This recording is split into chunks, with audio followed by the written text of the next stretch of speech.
Welcome back to our history lectures concerning the Second World War. Last week, we talked about the beginning of the war in Europe. We talked about the beginning of American Lend-Lease, which was a program by which the United States supplied Britain and then later the Soviet Union after the German invasion of Russia. And finally, we talked about the Japanese surprise attack on Pearl Harbor. That's where we left things. Today, we need to talk about what happened after that. And actually, we will be covering a period of approximately 6 months from December 7th, 1941 through about June of 1942. And this period is oftentimes called the Miracle in the Pacific. The reason for that is the United States actually gained the upper hand over the Japanese. And while we, with the benefit of hindsight, know that not only did the Americans win the war, but we had the industrial capacity to beat Japan no matter how many times they beat us. That was not apparent in 1941 and 1942. So the victory in the Battle of Midway, which is the end of this campaign, was particularly important to Americans. We were not sure that we were going to win. We were not sure that we would enjoy success against our enemies, and this proved to us that we were. So December 7th, 1941, we have a surprise attack on Pearl Harbor. More than 2,200 American soldiers are killed. We talked about this in detail. And most of the United States Pacific Fleet is sunk. Specifically, the major battleships of the U.S. Pacific Flotilla are badly damaged. Now, in a tribute to American industrial power, almost every ship in Pearl Harbor is going to be refloated. In fact, only one ship is not going to be raised out of the water, and that is the USS Arizona, for two reasons. Number one, it was so badly damaged that it was not prioritized. It was the last ship that they were going to raise up, and by the time they got around to raising the Arizona up, it was apparent that battleships were unnecessary, and someone had the idea, perhaps we could turn this into a memorial of Pearl Harbor, and that's actually what the Arizona is today. You can go out on a boat and walk on a platform that allows you to look down at the sunken wreckage of the USS Arizona. But the United States will eventually refloat every single one of the ships that had been damaged in the harbor, and the United States will go on to produce a literal an increase of ships by a literal factor of 10. A 10 times increase in firepower in the Pacific will occur over the next 4 years. But again, that takes time. Even the United States, with its almost unlimited industrial capacity, has to have time with which to build weapons of war.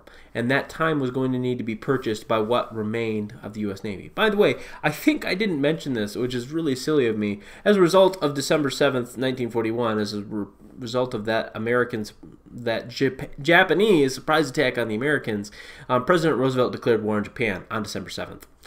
Which I think is a given. I think we all know that, but I did want to say that officially. I think I forgot to say that in the last lecture, and I think it would be important for you to know that. Following that, and I've mentioned this on several occasions, Hitler declared war on the United States on December 10th, 1941.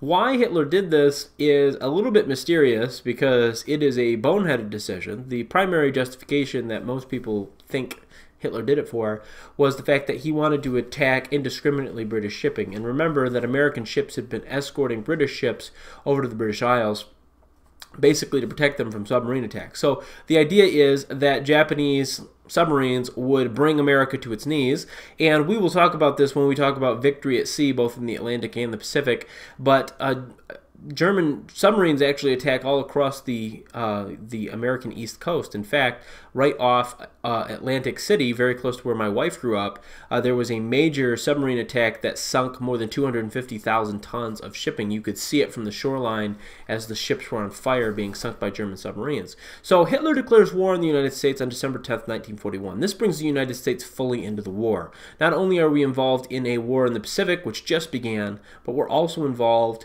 in the war in Germany as well, or the war in Europe, really, as it probably would more appropriately be called. Now, here's the problem. The United States, while it had been attacked, is unfortunately in a difficult military situation because the Japanese have coordinated an attack that is going to occur all across the United States territories and the allies of the United States in the Pacific.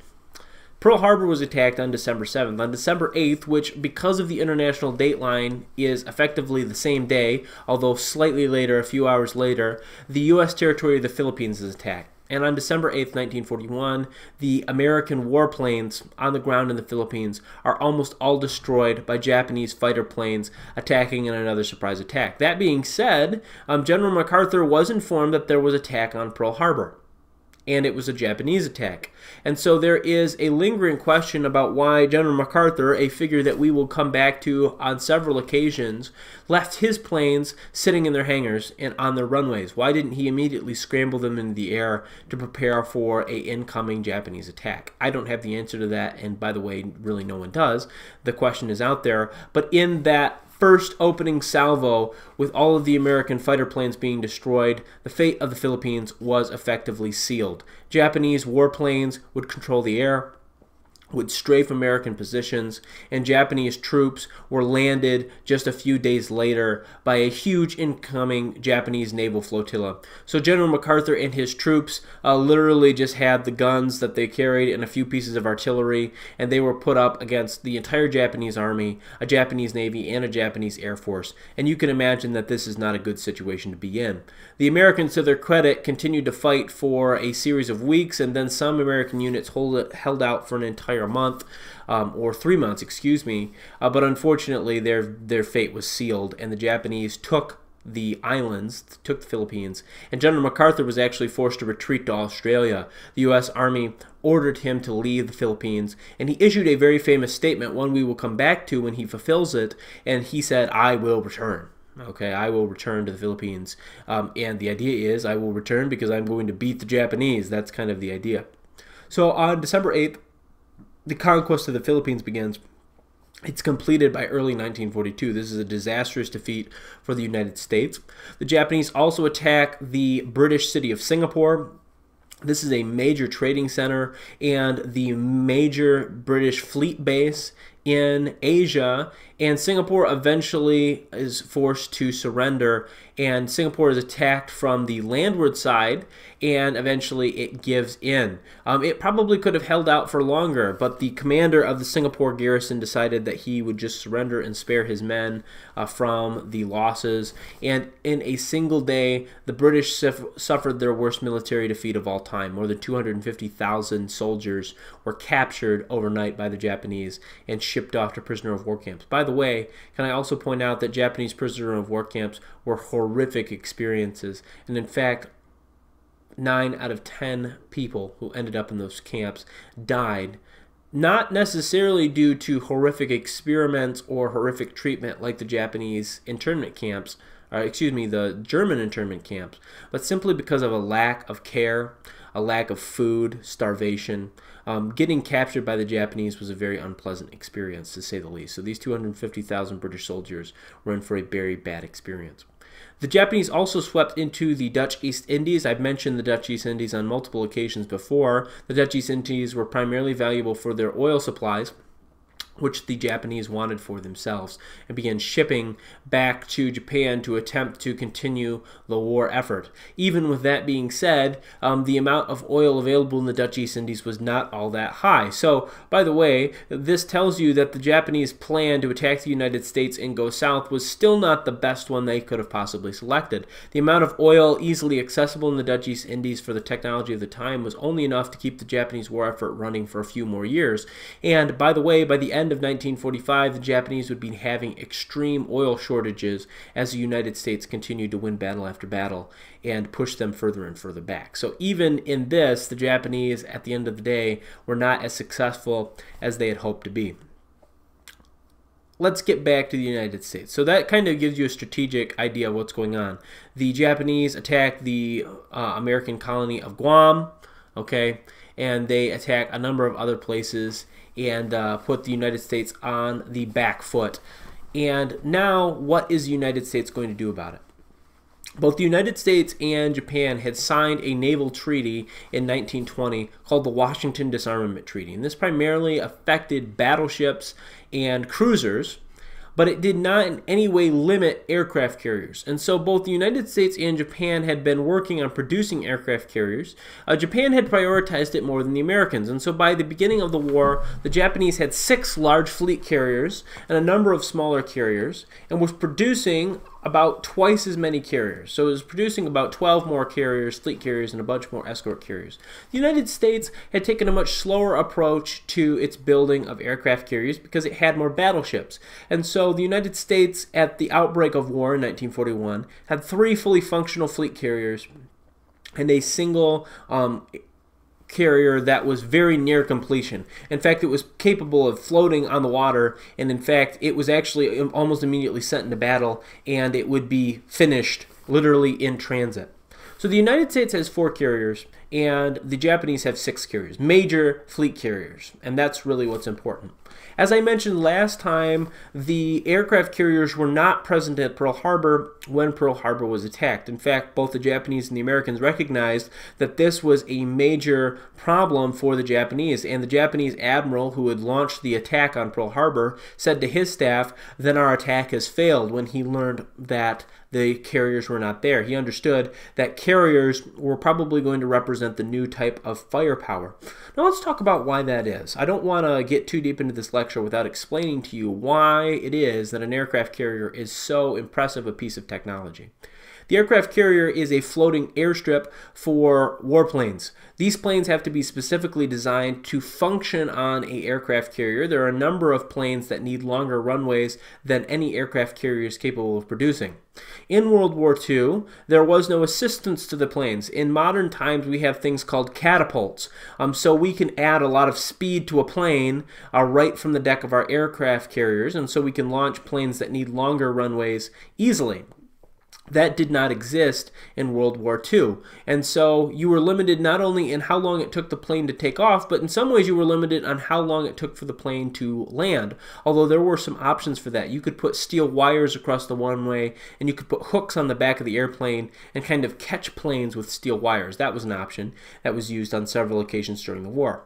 So what makes the aircraft carrier valuable? Well, the reason the aircraft carrier is valuable is that the airplane has a huge range. In fact, the average fighter jet or fighter plane, no jets yet, sorry, that's an anachronism.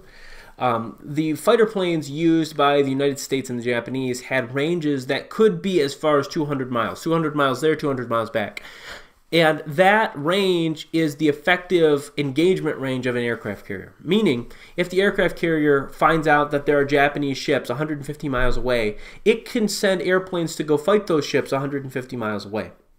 Okay, think about what that means for engagement ranges. First of all, the battleship, which has some of the largest cannons ever mounted on a vehicle of war, can only fire its guns a measly 15 miles. And if it wants to be accurate, it's got to be closer than that. Okay? Now, 15 miles for firing a gun is really, really far. In fact, not that I would ever do this to you guys, but if I had a battleship cannon, and I was so inclined, I could probably hit most of your houses from my house. Okay? That's pretty crazy to do that with a gun. Okay? You guys live in the modern world where we've got drones and missiles, and you're probably like, that's easy. But again, imagine taking a gun and hitting something 15 miles away. That's crazy. Okay? And yet the airplane can hit you 10 times further away. In fact, the airplane, when it attacks, that's the first indication you've got that there's a plane there. All right, you've got radar going, and maybe you saw the planes coming, but now you've got to figure out where the aircraft carriers are, because you can shoot down individual planes. That's bad for the pilot, but it doesn't stop the enemy's ability to send planes after you. And especially if you're on a naval ship, the aircraft carrier just can obliterate you long before you ever get a chance to take them out. And remember that the airplanes, when they get back to their carriers, say, hey, the battleships are steaming towards you. The aircraft carrier simply says, okay, I'm going to sail away. And the battleships can never get close enough to fire, and the airplanes can easily get back in range to attack the battleships. And you can start to see why aircraft carriers are so dangerous. Another problem the Americans have, not only do they have less aircraft carriers than the Japanese do, but they also have less experienced pilots. The Japanese pilots have had 4 years of experience fighting the Chinese. So from 1937 to 1949, the Japanese pilots had been training, they'd been getting better with their vehicles, whereas almost every U.S. pilot in 1941 had never flown a combat mission in his life.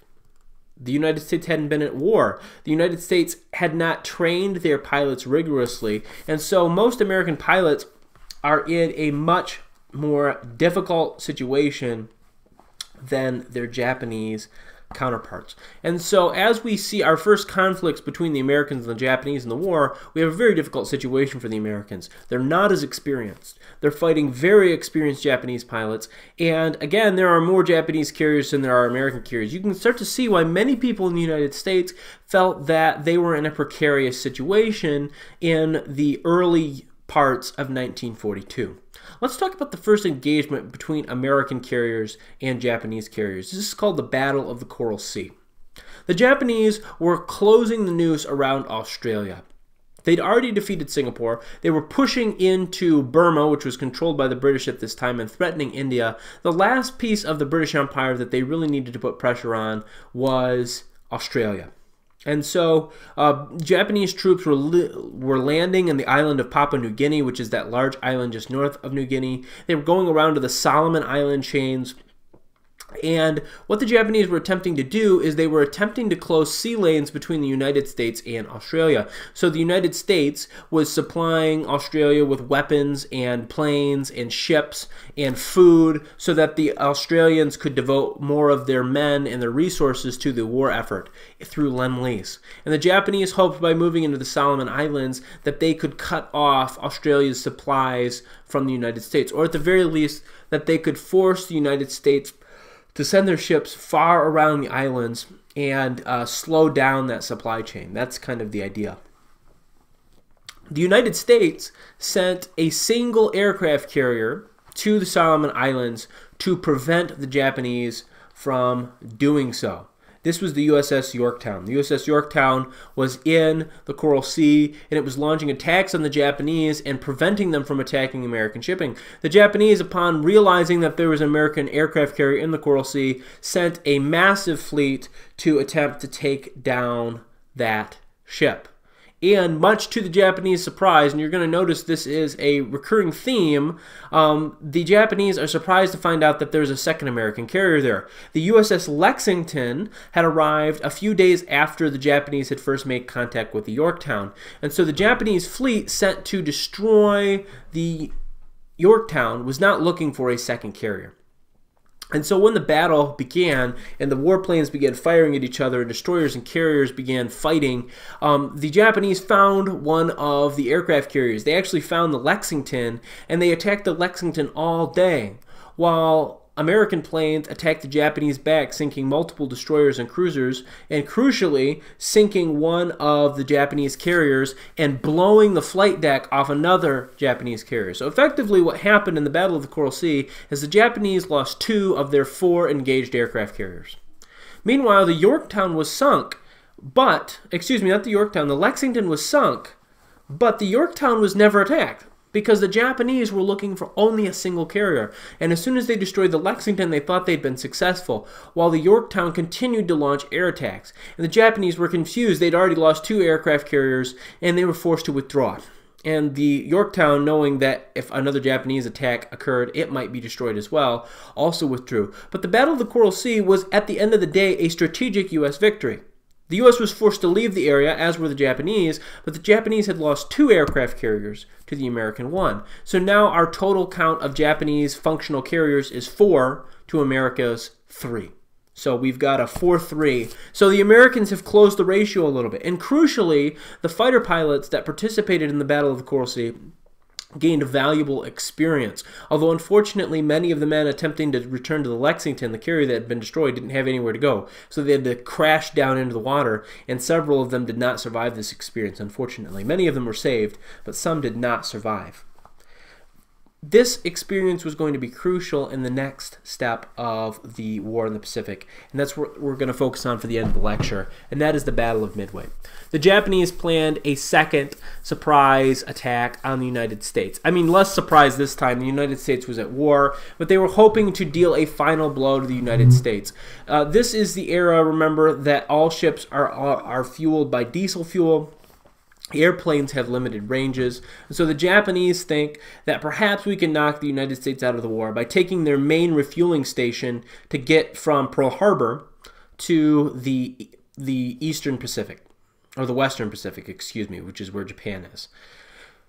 they decide to attack the island of Midway. Midway is a prime American refueling depot, and if they can take the island, they could really cut the United States off from the Western Pacific entirely, and there would be no way for American fleets to attack Japan, at least for a number of years. It would take a long time for them to do so, and this would give Japan the time it needed to defeat the British and the Australians and the Chinese, and then the United States would be forced to just sign a peace agreement.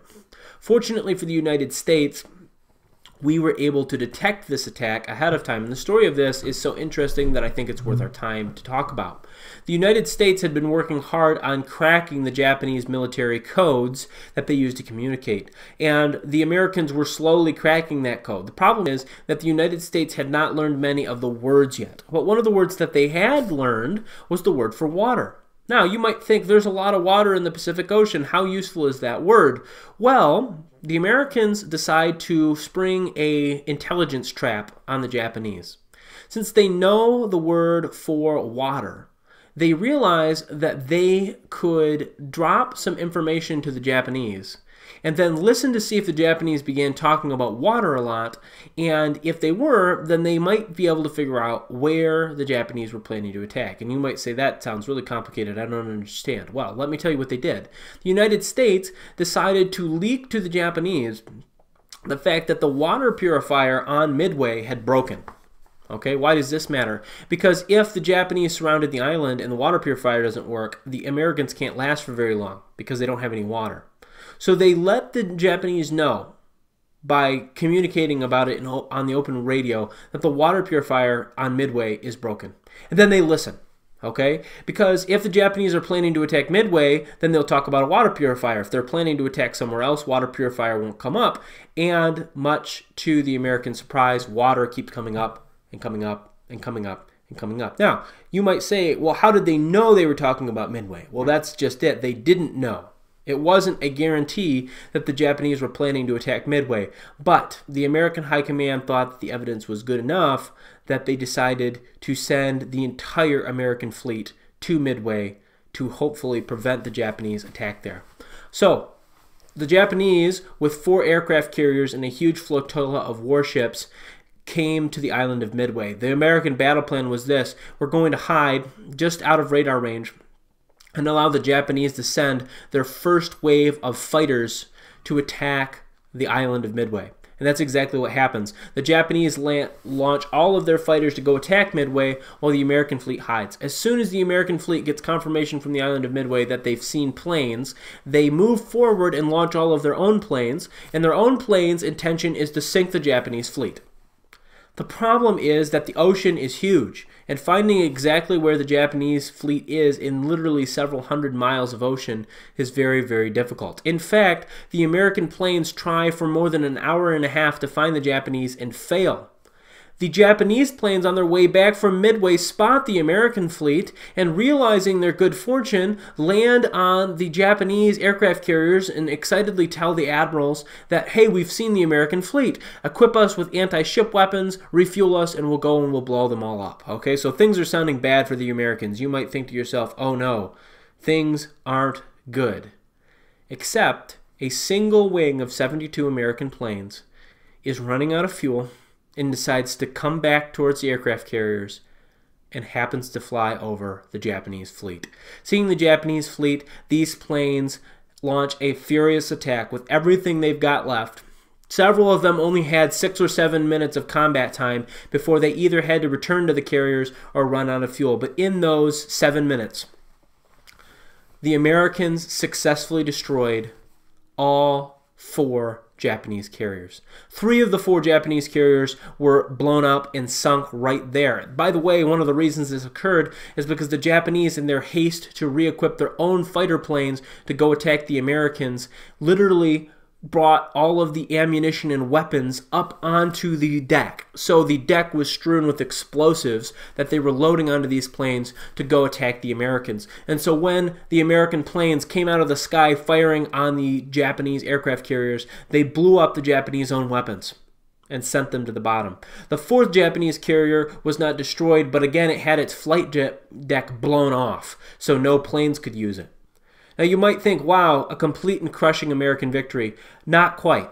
because as the attack occurred, the Japanese began launching every plane they could, not to attack the Americans, but instead to hunt down that American fleet. And so while triumph is occurring and other American planes now finding out where the Japanese are flying in to try to do more damage to the Japanese battleships and destroyers and try and destroy as much of the Japanese fleet as possible, the remaining Japanese planes flew towards the American squadron, and they were able to successfully sink the USS Yorktown. That ship that had survived the battle with the Japanese in the Coral Sea was now sunk.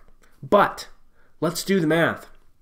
The Japanese have 2 badly damaged carriers that are useless for war, whereas the United States now has 2 functional aircraft carriers. Both the USS Enterprise and the USS Saratoga survive the Battle of Midway completely intact. And more importantly, all of those American fighter pilots gained valuable experience. And most of those pilots are able to survive and land, because even if they can't land on the carriers, they can go land on the island of Midway. So almost every American pilot that isn't shot down survives the experience and has a chance to get better at fighting. While every Japanese pilot at the Battle of Midway is forced to crash into the ocean, and many of them cannot be recovered. Because again, there's no aircraft carriers to land on. There's no friendly islands for thousands and thousands of miles. So the Battle of Midway is a turning point in the U.S. Pacific War. In fact, many people thought that the Japanese had the upper hand, but after the Battle of Midway, from a strategic perspective, the United States did. And the problem is that Japan cannot replace losses, and it cannot replace them quickly, whereas the United States is only getting stronger. The production lines of the United States are producing ship after ship, airplane after airplane, and soldier after soldier is being trained by the United States. And soon an overwhelming force will begin to attack Japan. And by the way, as I mentioned previously, the forces that the United States was deploying in the Pacific was really their less powerful forces. Stalin and Churchill asked the United States to focus their efforts on the Germans, and that's exactly what the United States did. So the force that was beating the Japanese in the Pacific was actually the smaller force of the 2 United States forces. Now that's where we have to end today. Tomorrow we will talk about the U.S. involvement in Europe and our first landings, not in Europe, but actually in North Africa, and that's where we'll pick up next time.